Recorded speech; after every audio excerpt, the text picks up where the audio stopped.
It's not the worst of the CBC because I did want to make this a CBC day. I watched over an hour and a half. Not a single moment was worth commenting on. It was just another one of the press conferences that are just saying numbers like 1, 2, 3, 4, 5, 6, COVID, 7, 8. Like, we might as well switch to summary. I want, we should fire Dr. Theresa Tam, if you're an American, fire Fauci, and replace him with the Count from Sesame Street. You'd get the exact same thing on the news.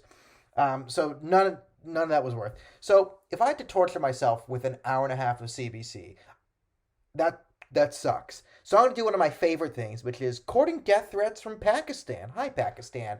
Not a big fan of you right now. So Pakistan, I do consider a terrorist organization. Yes, the country. Imran Khan, the president, the interior minister, have openly said that they nurtured and helped support the Taliban.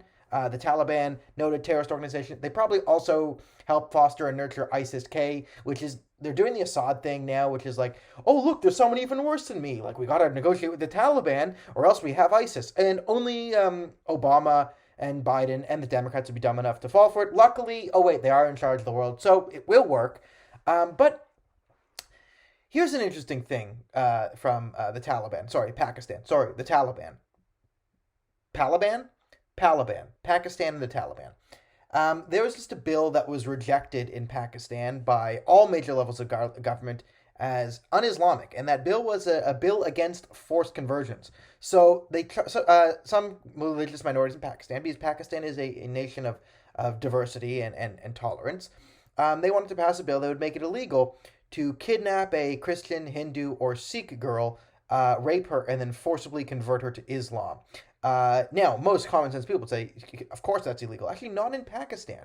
That is common practice in Pakistan. You can take a Hindu girl or a Christian girl, and then rape her, and then forcibly marry her to she might be a 13-year-old girl. You can marry off to your 57-year-old uncle or something.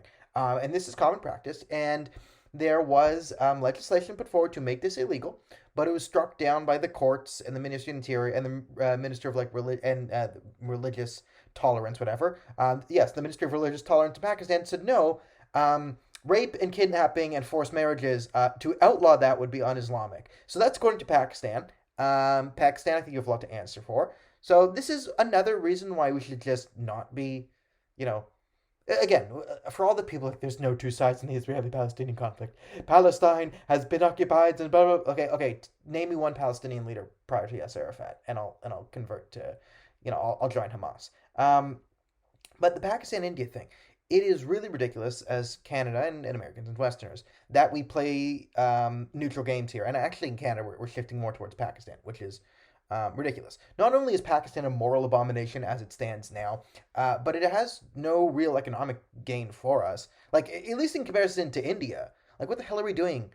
Like, if we have to pick one of Pakistan or India, how the hell are we always picking Pakistan? Now, I know the answer to this question, but I don't need any more lawsuits thrown at me right now. But, Pakistan, what's up? Also, leave in the comments below what is worse, the nation of Pakistan or watching the CBC. Oh, my God. New law. The punishment for forcibly kidnapping, raping, and then marrying off a Hindu or Christian or Sikh girl in Pakistan is we will fly you to Canada and I will make you watch 10 hours of CBC every day for 10 years. So, if you want to value... No. I don't think the UN can do anything. Yeah, that's cruel and unusual punishment. Yeah, that's probably the worst thing anyone's ever gone through. But I'll do it. I'll effing do it. I'll do it. So that was the worst CBC today / death threats from Pakistan. So Pakistan, just remember, not a big fan of you. You're not a big fan of me. Yeah, we get it. But also, maybe you should have made it illegal to rape and kidnap and forcibly marry young girls to older men. Like, that would make me make fun of you a lot less. Also, if your entire government didn't praise the fact that they worked with, helped nurture, and create the Taliban, maybe I wouldn't be criticizing you so much, but you do suck as a country, so bring it on.